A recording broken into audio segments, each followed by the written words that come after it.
Good morning po sa ating mga kaidol. Sana sa araw nito ay nasa mabuti kayong mga kalagayan mga kaidol at ligtas sa anumang mga ramdaman. At sana ay mapagpalain pa tayo ng pong may kapal.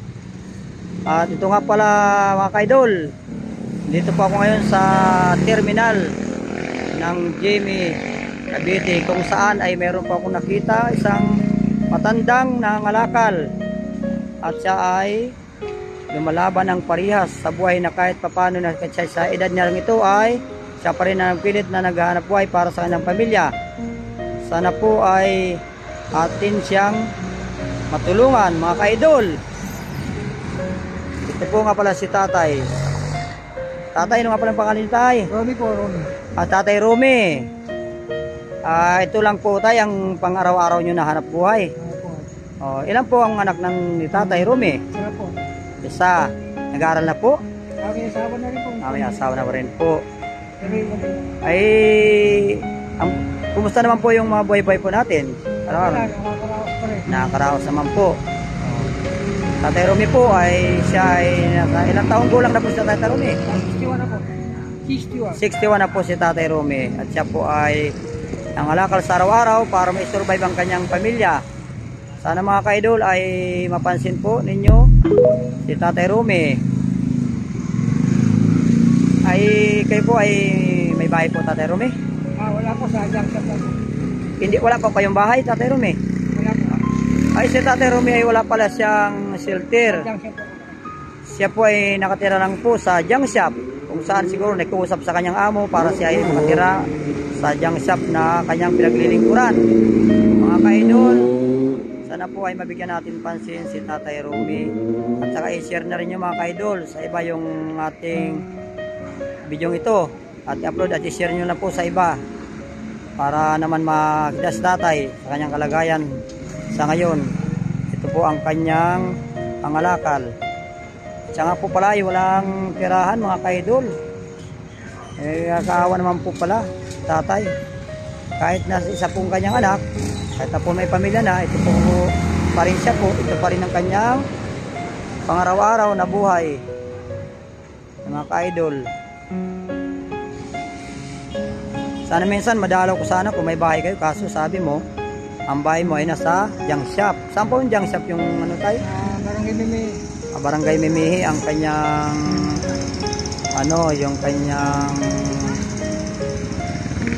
natutuluyan sa mismong amo sa junk shop. Upo muna tayo dito tayo. Paano yung makapahinga si Tatay Romy? At ano mo na rin yung mga buhay-buhay mo, mga pinagdaanan mo sa buhay? Marami. Dati ako sa sukat, sa laundry, 12 years. So, nag-pandemic, inasara muna ng boss ko yung laundry. Kaya napauwi ako sa Cavite. Actually, may kamagkalang ako rito, kapatid. Bali, dalawa sana kaso namatay na yung panganay namin, taga-area J. Sa may Alas. Isa nandun sa may Granado. Kaso hindi ako sumasama sa kanila kasi iba na rin yung nasoso na ba eh. Mahirap din may sabi yung makamakanak ko. May hanap buhay naman kahit paano. Biyaya ng Panginoon, nakakaraos. May asawa pa kayo tay? Wala na. Wala na po si tatay. Susulo na po pala si tatay sa kanyang buhay. At ito na po ang kanyang kaya po pala siya nakatira na lang po sa junk shop. Kasi wala na po pala siyang asawa. Ang pamilya niya, ang kanyang anak ay meron na rin sariling buhay. Kaya mga kaidol, sana po ay matulungan natin yung si tatay. Kita ninyo sa kalagayan niya ito dahil siya matanda na rin at wala pala siyang tirahan. Kailangan po natin siya matulungan mga kaidol. Sana sa sulok kayo ng panindang mundo dyan mga kaidol, mga idol natin na sa ibang bansa, sana po makita nyo ang video ito para naman kay Tatay Romy na mapabutan malang natin ng tulong. Siya po ay sa araw-araw na buhay ay lumalaban at sa edad niya ito ay siya pa rin ay patuloy lumalaban sa buhay ng parihas. Kahit na siya ay walang anak na kasama sa ngayon dahil ano, at wala na rin pala siyang asawa. Ang kanyang bahay nasa junk shop na lang po. Tatay Romy, mga kapatid po. Bali, ano, yung isa nasa Mandaluyong yung isa nandito sa Granados. Yung pang-apat namin, kasi 6 kami. Bali, 3 na kami nagtitirang buhay. Yung bayan yung sinilangan, Tatay Romy, Sa Makati kami dati. Hindi kayo, wala kayong probinsya. Wala. Dito kasi, kaya napunta kami dito kasi yung panganay namin nakabili na ng tatay ko ng bahay sa area kay kasi binenta ng panganay. Pero ngayon, wala na yung panganay, namatay na rin. Nasukat ako, 12 years ako, nag-laundry na. Kasi nag-pandemic, humina. Nakaros muna ng boss ko yun. Pinaros muna yung laundry, kaya napapanto ko sa kabila. Wala naman akong mapasukan. Nangangalakala lang ako sa araw-araw. Para kahit paano, nakakaserban ng pagkain. Gasto. Tayo sa hapon. Nakakalaw, tatlong araw sa hapon. Ilang naman. Tatay Romy, sa ngayon, medyo ito nga, bago ko lang ba-vlog, hindi pa naman ako sumasahod Tatay Romy. Ito lang munang maipabot ko sa iyo, yung kunting aking barya sa ngayon kasi ano pa lang ho tayo Tatay Romy. Kung sakali man mayroon na po ng maano at kaya akin mabibigyan ulit Tatay Romy kahit pa paano kung makita kita dyan. Basta saan ka nag-iikot-ikot Tatay Romy sa buong araw na dito, actually itong nirorota ko, magbulag sa amin, hanggang terminal, paikot ng face, hanggang di nakakapuno. Basta lahat mo itong DLA, inikot ko, pabalik. So at ito, papuno na ako, pabalik na ako. Actually, kasi born again Christian ako. Naniniwala ko sa sinabi ng Panginoon na hindi ako babayaan at iiwanan. Kaya sa igagdugi ko, kahit paano, huwag lang ako magkasakit sa pilit-pilit ko. Kahit bumabagyo, nangangalakal ako. Kailangan kasi, hindi pwede naka-standby lang sa bahay. Kailangan hindi tayo pag-ibig. Gusto naman kahit paano, hindi tayo nakakain.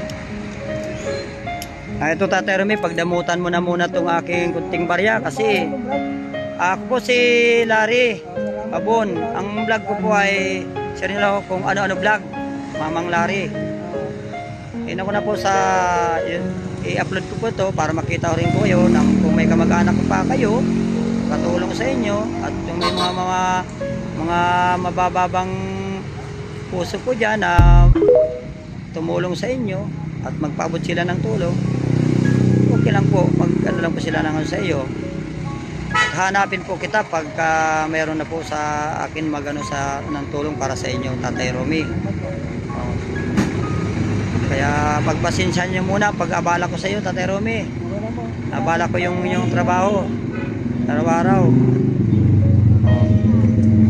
Tatay Romy, laban lang po. At bakit nagbibisyo po kayo Tatay Romy?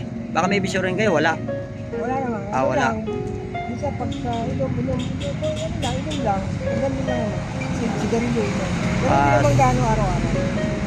Sa bagay, yung sigarilyo, medyo pwede mo sana iwasan Tatay Romy kasi pag tumatanda tayo, yan po ang hingal. Yan, so na po yung Tatay Romy, ang bisyo sa, lalo na sigarilyo, para sa kalusugan.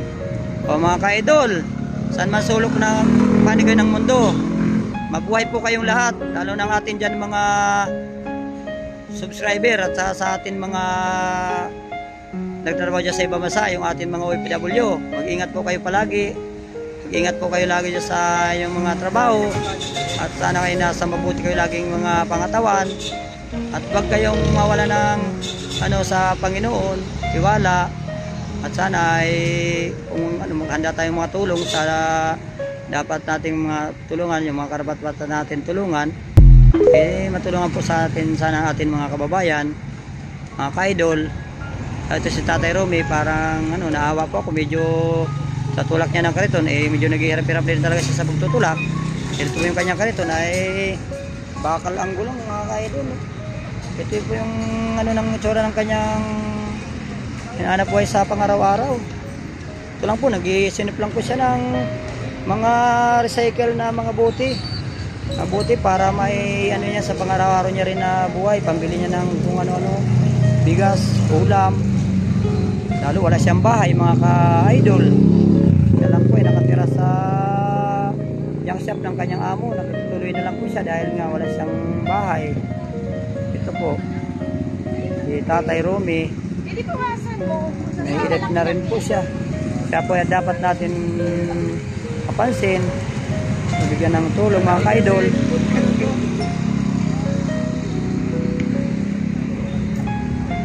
O paano Tatay Romy? Sige po, salamat po. Asensya na po sa abala Tatay Romy. Sana makita kita ulit yan kung paikot-ikot ka lang dyan. Salamat Mapansin po, ka mga na. idol, sa mga tulong yung ginagawa. Maganda rin yung nilalayo ninyo mga idol. Sana hindi lang ako maipay. Kailangan pa rin ng tulong natin yung mga kababayan. Maraming salamat idol. Idol Larry, maraming salamat sa inyo. Maraming salamat po Tatay Romy. Sana pagpalain ka kung may kapal sa araw, bigyan ka niya ng lakas para sa laban sa buhay. Laban lang Tatay Romy. Opo. Oh.